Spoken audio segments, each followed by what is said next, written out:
ได้ป่ะ อ้าว มันมีใช่เลย แม่นบ่นั้นบ่ นี่ป้าตามนี่ป้าตาม เป็ เขา น ติด เดี๋ยวนี้ นี่ป้าตามเขาติดนี่นะ คันทาจะป้าแบบนี้มันทึกใจมันฮักไปแล้วได้ เออ นี่เส้นทางป่า อืม มียังได้นี่เนาะเปิดเบิ่งมียังเนี่ย นี่เป็นเครื่องนุ่งบ่ โอ้ โอ้ เอาขึ้นมางินได้เลยขึ้นมาหางงิน คือว่างู มันยัง เอาขึ้นมาหางงินขนาดเลย ตกใจเนาะ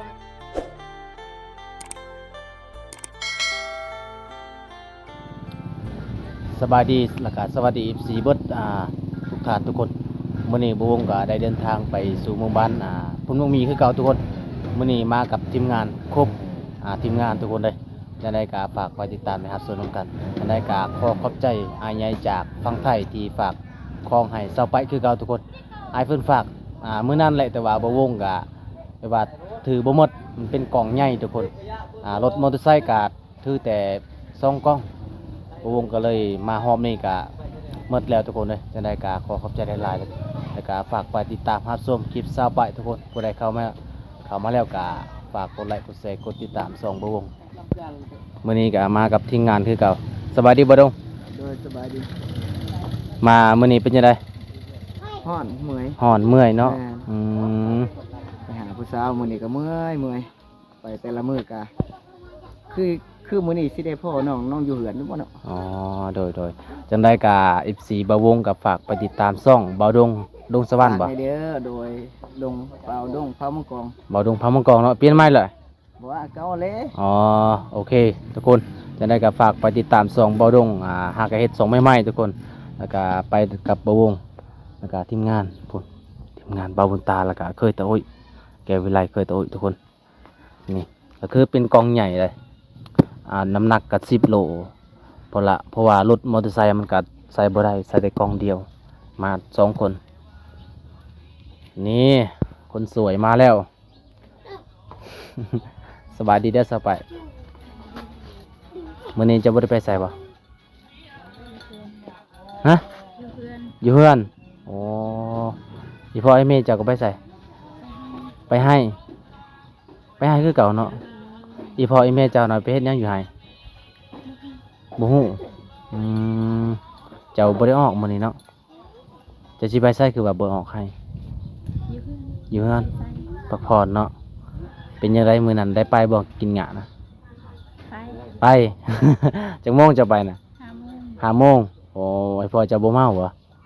บ่ได้เมาเอามื้อนี้กับบวงมีของฝากอีกแล้ว เพราะว่ามื้อนั้นแม่นบวงก็ถือมาบ่ได้อีหยังก็เครื่องมันยังบ่ทันฮอดอนุมีไซก็เลยมื้อนี้มันฮอดมีไซก็เลยบวงมาเลยเอ้า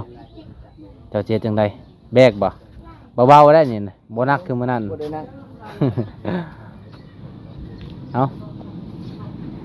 เธอไปได้ป่ะ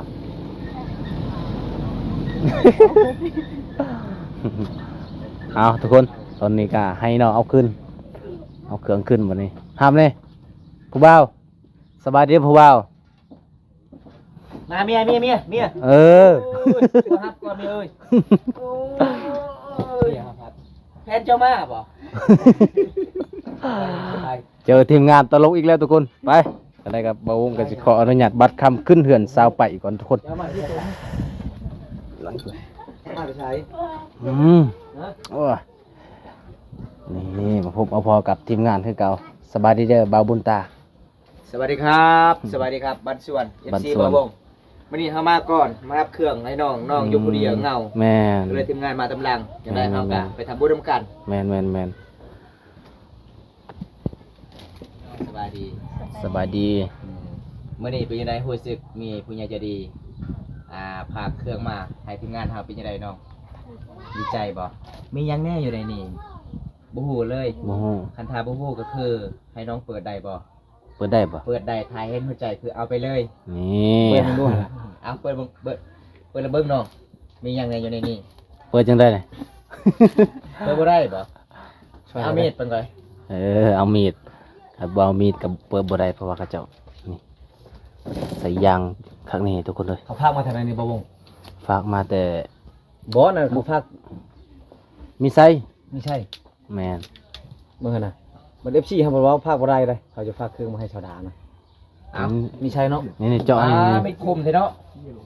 ดับจังในบาดับ อ้าว มันมีใช่เลย แม่นบ่นั่นบ่ นี่ป้าตามนี่ป้าตาม เป็ เขา น ติด เดี๋ยวนี้ นี่ป้าตามเขาติดนี่นะ คันทาจะป้ายแบบนี้มันทึกใจมันฮักไปแล้วได้ เออ นี่เส้นทางป่า อืม จะบอกว่าหวานใช่ไหมบอกว่าค่อยมายตายจะได้คนนี้ เวลาเจ้าได้ผัวเจ้าต้องจับเบื้องก้อนบอนใดมันจุดมันบ่เป็นแบบนี้ บ่แม่นกันปล่อยบ่ บอกเขาเนาะ ปุ้ยกันแหละแกะ อะไรละเต้ในคะแนนเปิดทางนี้เปิดบอลติดนี่มันไม่ถึงมือได้เลย เขาติดเข้านี่เนาะ มีถึงมือเมียว้าวรถผู้ชาวว่าตัด อืมอืม หายเนาะ เอาเอามีด เอามีโอ้สกอตมันเหนียวได้ โง่แต่ประเทศไทย เอาเปิดลองเบิ่งมีหยังแน่อืม อ้าว เอา เสื้อผ้ามีเงินอยู่เจ้าอยู่รุมพันน่ะ โอ้มียังได้นี่เนาะเปิดเบิ่งมียังได้ นี่ นี่ เป็นเครื่องนุ่งบ่ โอ้ โอ้ เอาขึ้นมาเงินได้เลยขึ้นมาหางเงิน คือว่างู มันยัง เอาขึ้นมาหางเงินข โอ้ นาดเลย ยตกใจพี่น้องเอ้ย เมียคนเนาะ ขึ้นหางเงินนะหางเงินตะอุ่นแล้วเจ้าเสือสบายไว้บาดนี้นะเอาตัว โอ้ บางไงกันนั่นใช้ได้บ่ ใส่ได้งามเนาะเอาไว้ดีเห็นแล้วแต่นี่ อันนี้มีหยังนี่ เดี๋ยวเบิ้งแกเขาเห็นน้ำพอใจบ่รู้บ่พอใจคือเก้าคือเก้า เสื้อคือเก่าโอ้ตัวนี้แฮงยาวเลย เจ้านุ่งอันนี้ปันเกาหลีเลยสบายเจ้านุ่งนี่ปันเกาหลีเลย งามงามเล แล้ ยว บาดนี้อุ่นแล้ว มียังอีกเรียกไป ยามหนาวนี่เนาะเสื้อ เท่าไรค่าพังนี่เลย เส้น โอ้ เส้นปลาย งาม เส้นปลาย งามเนาะนี่เนาะ อันนี้นะน้อยๆนี่นะ งามลาย โอ้ มีหยังอะน่ะ มียังอันนี้ คือ เอ๊ มันเป้งบอกอ่านบ่รู้นะ อันมันก่อนเบิ่งก่อน ข้าเจ้าจะคู่จดทามเบิ่งบาดงสวัสดิ์เด้อ อาบน้ำสบู่อาบน้ สบู่เพชรบ่ ำสบู่แพทเมื่อนั้นน้ำปลาก็ให้เจ้าอาบน้ำดิเอาเดี๋ยวลองเบิ่ง โอ้ โอ้งามเด้องามลาย เสื้อแขนยาวมีแต่แขนยาวเนาะมีแต่แขนยาวเด้อ อืม ชื่อกันหนาวคือกันหนาว เป็นหนาว อืม อุ่นนี่เด้มียังนี่ใส่ได้บ่ ได้บ่สบาย ใส่ได้เนาะเอา ผมได้ก็ให้พ่อไอ้แม่เนาะ ตีนช่องได้ นี่ใส่ได้ไปสะดวกสบายออกให้ออกส่วน เสื้อไม่แต่งาม ตัวนี้คือนักสเต็กเจ้าเลยเนาะนี่เนาะงาม เสื้อมีแต่หนาๆเด้อทุกคนเด้อแล้วก็เป็นแขนยาว งามลาย เป็นสันบ่มีเนาะอันนี้เด้มีหยังซาดบ่ คือช่องเครื่องเลยเห็นมันเขาพาเครื่องมันอ่ะไปเนี่ย สามเทื่อพุ่น ตามเครื่องแล้ว หมดอยู่เนาะ ผ้าห่มบ่ได้บ่เล่นผ้าห่ม ผ้าห่มบ่ โอ้โห เสื้อ โอ้ได้ลายเติบทุกคนเอาไปเลยไงกันเลยบ่หมดเลยลาย เบิ่ เติ งข้าง บ แล้วบ่จะมีเงินอยู่ที่เฮาเอาได้ อืม โอ้กันลายเป็นเงินลาวเฮากะ โอ้ ตก2 ล้านปลายได้ดิ แม่น ว่าเงินเฮา เอาไว้ได้ เงินเฮามันเพิ่มก็เลยเครื่องมันแพงเนาะบ้านเฮาเนาะขนาดเครื่องฝากอันนี้ก็ตกหลักแสนเลย แม่นอันนี้โอ้เป็น200,000 300,000สุดหนึงนี่นะสุดตัวนี้นะ แม่น เบิ่งบ่แม่นง่าย เพ เด้ ราะ อ ว่าเครื่องในบ้านเฮาก็จะเป็นสุดหนึ่ง6-7 แสนเลยเด้ แม่ อันนี้มันก็บ่ได้ขึ้นแล้วดีใจบ่ดีใจเนาะบ่เคยประพันธ์เลยว่ามีผู้ใหญ่ใจดีฝากมาให้ทีมงานเฮาบ่ขึ้นเลย ก็คือมื้อนี้รู้สึกดีใจจักเปอร์เซ็นต์เนาะ100%แล้วก็อันนี้ก็คือสำหรับน้องได้เสื้อผ้าน้องสิขายหรือว่าน้องสิให้พ่อแม่นํให้พ่อแม่เนาะเหลือแต่นั้นก็คือน้องใส่เองโอ้ทุกคนน้อง ก็ได้ใช้ได้ก็ใช้เองเนาะ แม่อันนี้เป็นเครื่องหลากหลายเลย มีรองเท้าครบสด อันนี้สำหรับน้องไปไห้ไปสวนเด้อ ไปเฮ็ดสวนมันสำปะหลังแม่น้องไปเที่ยวกับผู้บ่าวเด้อคันเที่ยวกับผู้บ่าวนี่ผู้บ่าวญาติเด้อจะใส่รองเท้าเด้อหยอกๆตะ ลายคืองูเนาะ แม่ดีใจน้ำน้องหลายวันนี้เฮาก็ขอบคุณคุณยายใจดีเนี่ย ขอบใจในสบาย ขอบพระคุณผู้ใหญ่ใจดีจากประเทศไทย ขอขอบคุณผู้ใหญ่ใจดีจากประเทศไทย ที่สนับสนุนน้องมื้อนี้ ที่สนับสนุนน้องมื้อนี้ ขอให้อายุดีมีแห้งเด้อ ขอให้อายอยู่ดีมีแฮงเด้อ มื้อนี้น้องดีใจหลาย มื้อนี้น้องดีใจหลาย และมีความสุขหลาย และมีความสุขหลาย มีเสื้อผ้านุ่งแลเด้อ มีเสื้อผ้านุ่งแล้วเด้อ แต่นี้ต่อไปก็ขอให้อายุดีมีแห้งเด้อ แต่นี่ต่อไปขอให้อายอยู่ดีมีแฮง ขอให้ร่ำให้รวย ขอให้ร่ำให้รวย นี่พี่น้องสาวกะเว้าภาษาลาวบ่ค่อยเก่งปานใดเพราะว่า FC หลายๆคนถามว่าสาวไปนี่เว้าไทยได้บ่น้องเว้าบ่เป็นเนาะขณะไอ้พ่อก็ยังบ่เป็นเพราะว่าสาวลาวแค่ชนบทชนหลายเขาเจ้าก็บ่ได้เรียนหนังสือได้ทุกคนเลยมื้อนี้เฮาก็มาอวยพรแทนน้องมื้อนี้เฮาก็ดีใจนำน้องหลายแล้วก็ขอขอบคุณอีกเทื่อหนึงผู้ใหญ่ใจดีจากประเทศไทยที่ซื้อมั่นและมั่นใจทีมงานเฮามามื้อนี้4คนบ่าววง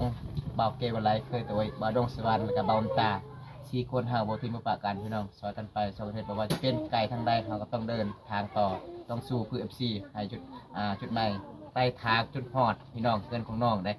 เอาจะได้เฮาก็สินั่งเล่นเองกับน้องก่อนทำงานเฮาเนาะ โดย จากนั้นเฮาก็สิกลับบ้านนี่ทุกคน FC ขอมันเขาจัดให้นะไกลชำใดก็ไปไกลชำใดก็ไป อืม ทางไกลทางไกลภรรยาเนาะ เอาไว้เลยน้องเฮ็ดจังได๋ เดี๋ยวไว้ใช้แก๊สมันคือเก่าบ่เก็บ ถ่าย ใช้ รูป แก๊ส ก่อน ก่อน ถ่า นะ ยรูปก่อนบ่สบายดีใจหลายบ่ดีใจเนาะที่มีผู้ใหญ่ใจดีมาสนับสนุนให้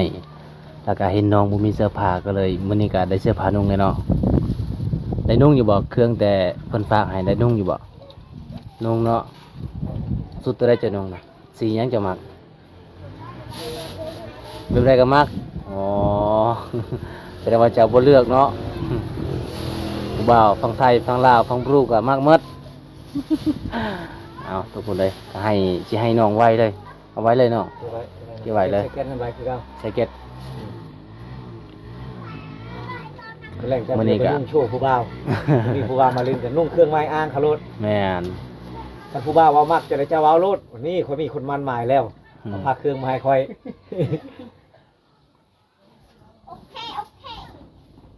มักเนาะตัวใดก็มักเนาะ อะไรก็มักมันเนาะ คน พอดีบ่เจ้านะพอดีบ่จำนี่นะ นุ่งลองเบิ่งได้บ่นะ ใหญ่โพดบ่ นุ่งตัวนี้เขาจะให้เจะนุ่งตัวนี้สปาร์ชาวเกาหลีเลยเนี่ยจะนุ่งตัวใหญ่ๆนี่นะ อันนี้ก็สีขาว ถ้าไปตามทางญี่ปุ่นเนี่ยโอ้มันก็สิเป็นสีน้ำตาลแล้วจะหน่อย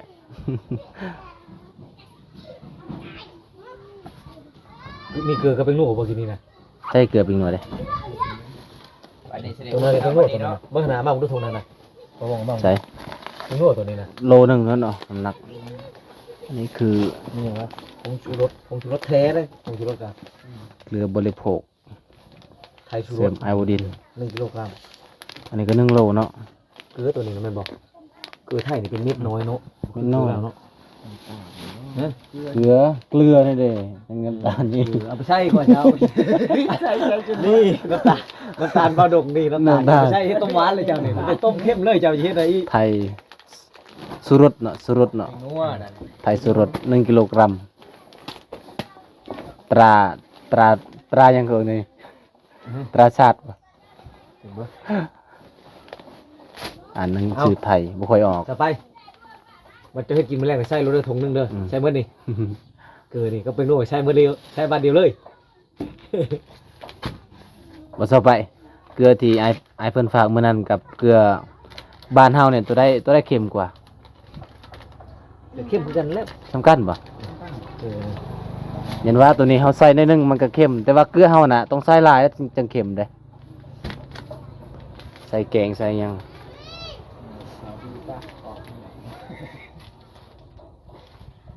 เอาบาดนี้เรียบร้อย 100%ทุกอย่างน้องก็สิเก็บไว้บ่ ฮะเสียไว้บ่ เอาไว้ เอาไว้อีก อ๋อ มีประโยชน์เนาะ เวลาไปให้ไปหน้าก็น้องก็ที่ใส่ผักใส่หญ้าและทุกคนเลยมาสบายตอนนี้จะไปใส่ อยู่ที่ หืมไปใส่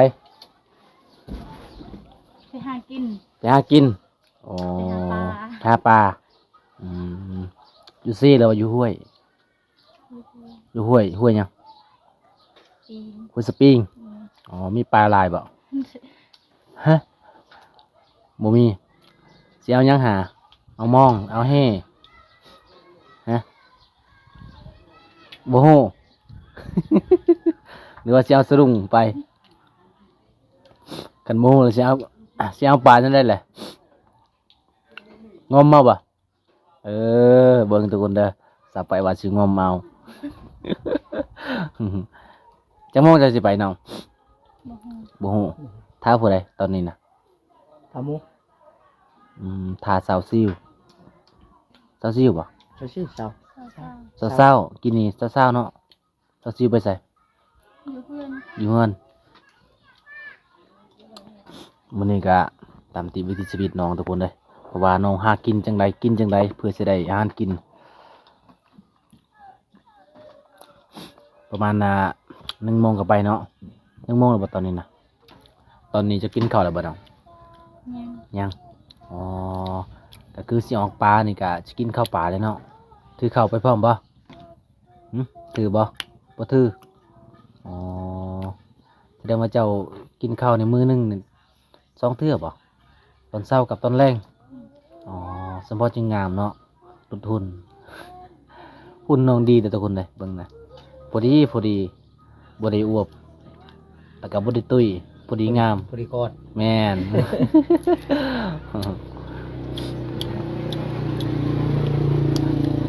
เกี่ยวระบบเครื่องนะเกี่ยวมาแล้วแจวผัก มีรีบปลานะฮะ โอ้ โบ ถ้าบ่มีนี่ คือน้องรับผิดชอบเด้อทีมงานเฮา4 คนถ้าบ่มีปลากะเฮ็ดจังได๋บัดนี้ ขาใกล้เรากิน ขาไก่เนาะ เรา มีไก่ปะบ่มีอืม ว่าเมื่อกี้นี่มีแม่จะไปยังให้กินบ่ แม่น ชื่อนะ สาวไปกะเป็นคนที่บ่มักเว้าปานใดทุกคนเลยเว้าบ่เป็นเนาะเว้าภาษาลาวบ่เป็น ฝึกเว้าเอาเด้อ ถ้าบ่ฝึกเว้ากะบ่เป็นอีหลีเด้ฝึกผิดก็บ่เป็นหยังเว้าไปโลดสบายดีสาวซิว ซิ่วๆเหมือน สาวๆบ่ เศร้า อืม สาว จำบ่ได้ทุกคนเลยเพราะว่าเป็นฝาแฝด ๆคือกันเลยเนาะ หน้าตาคือกัน จะเจ็ดหยังอันนี้นะ ตำแจว ตำแจวสิกินกับหยัง กินกับข้าว กินกับข้าวเนาะบ่มีอาหารกินเนาะ โดย โอ้เพราะว่าอยู่ในชนบทเฮาบ่มีอาหารกินก็กินแต่แจวกับดีดอกกะมันแซ่บแหล้วเนาะเคยบ่เจ้ากินแต่แจว เคย เคยเนาะเวลาไปกลมันนี่บ่มีอาหารกินก็คือกินแต่แจวเลยเนาะอ๋อทุกคนเลย แจนเสีย ไม่ยังกันนะผัก แม่ อืมผักเอาอันนั้นน่ะหรือยังมีแดด ผักหอม ปล่อยหรือยังพุ๊บดอกโยยอากีมันไม่อากีเลย พอดีแล้วสำนักนะพอดีแล้วเอาใส่ปลาแดกบ่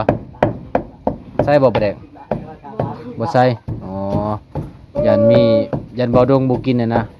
มาบนปลา บ่ดงเป็นขี้กาก ของเลย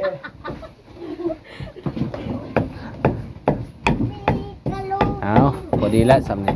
เล่นของไว้ ใส่น้ำหน่อยนึงให้มันแลกนะใส่ระบบเกลือเป็นหนัวยัง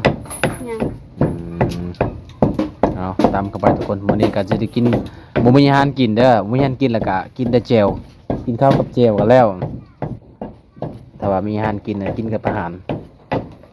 มันยังอาเศษซื้อผู้ใดอาเศษแป้งไหมบ่อันนี้คืออาหารเนาะอ๋อบ่วงคิดว่าบ่มีอาหารทุกคนจาม